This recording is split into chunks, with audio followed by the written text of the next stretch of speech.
BJP ने बिहार में JDU से बड़ी पार्टी होने के बाद भी मुख्यमंत्री की कुर्सी नीतीश कुमार को सौंप दी है, लेकिन उत्तर प्रदेश की तर्ज पर बिहार में अपने 2 डिप्टी सीएम बनाने में सफल रही है। नीतीश के अलावा कुल 14 मंत्रियों ने कल यानी सोमवार के दिन शपथ ली, जिसमें बीजेपी कोटे से सबसे ज्यादा 7 मंत्री बनाए गए हैं। मंत्रिमंडल के जरिए बीजेपी ने बिहार में अपने सियासी भविष्य को मजबूत करने और बिना बैसाखी के 2025 की जंग को फतह करने की दिशा में आगे बढ़ने की कोशिश की है। ऐसे में क्षेत्रीय और सामाजिक समीकरण साधने के लिए पुराने और जमीन से जुड़े नेताओं को कैबिनेट में खास अहमियत दी गई है।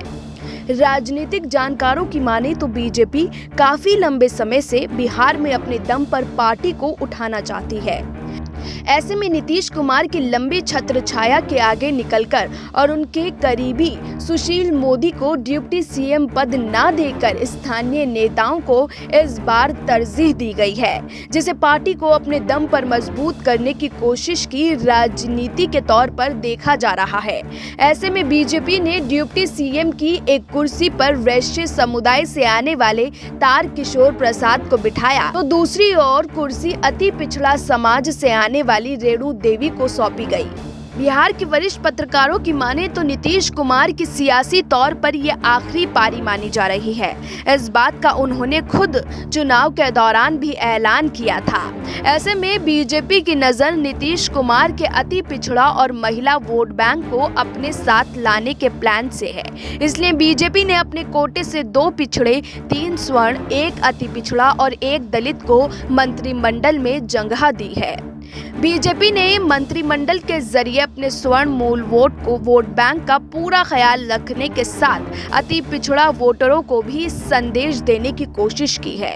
यही नहीं, बीजेपी की नजर एलजेपी के मूल वोट बैंक दुसाध समुदाय पर भी है, जिसके लिए रामप्रीत पासवान को कैबिनेट में शामिल किया गया है। इसके अलावा मंत्री कोटे के तौर पर रेणु देवी को जगह दी गई है। ऐसे ही तेजस्वी यादव के कोर वोट बैंक माने जाने वाले यादव समुदाय को भी मंत्रिमंडल के जरिए सियासी संदेश देने के लिए राम सूरत राय को कैबिनेट में शामिल किया गया है।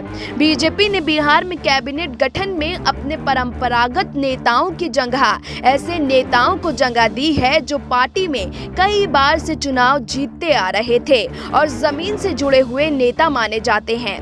यही वजह थी कि सुशील मोदी की जगह वैश्य समुदाय से आने वाले तारकिशोर प्रसाद को अहमियत दी गई है। तारकिशोर ने लगातार 4थी बार चुनाव में जीत दर्ज की है, लेकिन पहली बार मंत्री बने हैं। अमरेंद्र प्रताप सिंह लाल 2000 में पहली बार विधायक बने हैं और पिछला साल चुनाव छोड़कर लगातार जीतते आ रहे हैं। बीजेपी ने कैबिनेट के जरिए जातीय गणित ही नहीं बल्कि क्षेत्रीय समीकरण साधने का भी दांव चला है।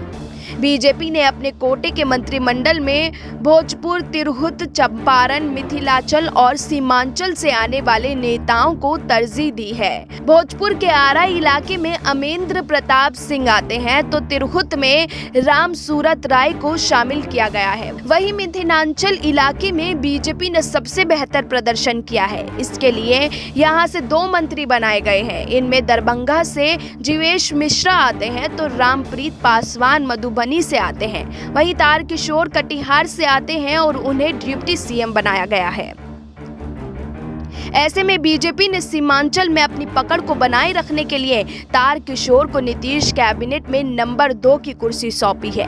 Bureau report, SPN9 news.